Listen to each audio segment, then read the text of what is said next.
احتواء كتاب الاتحاد الدولي الفيفا للإيقاف غير مقنع وغير مبرر بأن يتخذ مثل هذا القرار وهذه العقوبة لسمعة دولة الكويت. وإحنا نأسف لهذا القرار الغير مدروس، بأن تشريعات الكويت متقدمة عن أي تشريع موجود في المنطقة. هذا رقم واحد، ولا بل أيضا في مصاف التشريعات العالمية. لكن اللي حاصل الآن أن من أكثر من سنة وإحنا نسمع أن هناك تأثير على الاستقلالية. وين المواد؟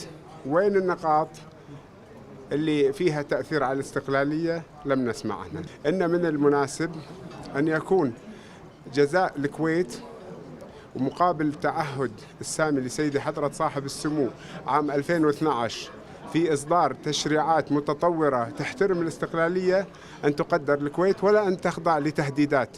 احنا خضعنا لتهديدين من اللجنة الأولمبية الدولية في 30/7 وفي 15/10، وكلها كانت مجرد تأويلات. لا توجد أي نية لأي إجراء غير قانوني. احنا تعهدنا باحترام استقلالية الحركة الرياضية، وتعهدنا باحترام التشريعات. لن نتخذ أي إجراءات إلا من خلال القانون وبالقانون، سواء القانون المحلي أو الأنظمة والمواثيق الدولية.